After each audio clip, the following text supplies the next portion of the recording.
দর্শক, নির্বাচনী আরও খবর জানতে আমরা আপনাদের নিয়ে যাচ্ছি নোয়াখালীতে। সেখান থেকে যুক্ত হচ্ছেন আমাদের প্রতিনিধি আরেফিন শাকিল। শাকিল, প্রতীক বরাদ্দ তো আজকে হয়ে গেল, এরপর কেমন দেখছেন সেখানে ভোটের মাঠ?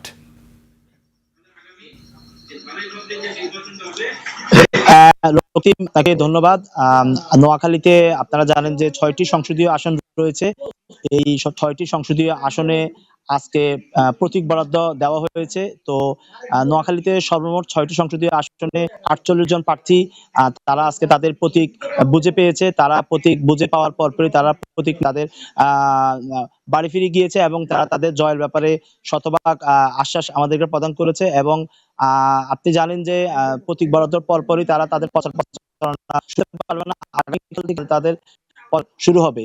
তো আমি আপনাকে একটি জিনিস জানিয়ে রাখি, নোয়াখালীতে ৬টি সংসদীয় আসনের মধ্যে প্রায় সবকটি আসনেই আপনি জানেন যে হেভিওয়েট প্রার্থী রয়েছে। এবং এই হেভিওয়েট প্রার্থীর মধ্যে বিএনপির ভাইস চেয়ারম্যান বরকতুল্লাহ বুলু রয়েছেন এবং বিএনপির আরেক ভাইস চেয়ারম্যান মোহাম্মদ শাহজাহান রয়েছেন এবং বিএনপির চেয়ারম্যানের দুজন উপদেষ্টা রয়েছেন জয়নাল আবেদীন ফারুক এবং এ এম মাহবুবুদ্দিন খোকন। তারা যথাক্রমে নোয়াখালী ১ আসন এবং নোয়াখালী ২ আসনে ভোট করছেন।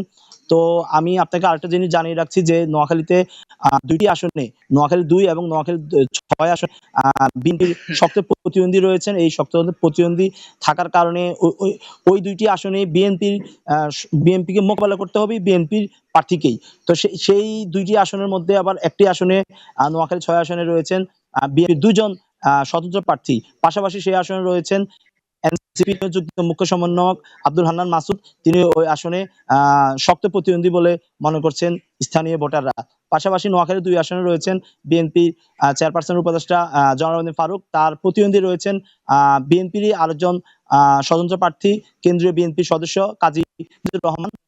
ওই আবার জামাতের কোন প্রার্থী তারা তাদের ১০ দলীয় জোট রয়েছে, জোট থেকে তারা এনসিপি প্রার্থীকে ছাড় দিয়েছেন। তো আমি এখন এসেছি একদম তৃণমূল পর্যায়ে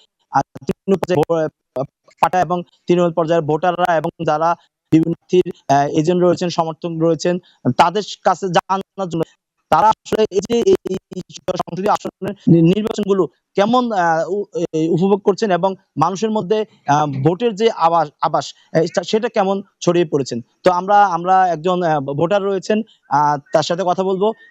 এই যে ভোট ত্রয়োদশ সংসদীয় ভোট চলছে, এই যে প্রত্যন্ত অঞ্চলে আপনারা কেমন দেখছেন এবং আগামীকাল থেকে ভোটের প্রচারণা শুরু হবে, কি ধরনের প্রস্তুতি রয়েছে আপনাদের?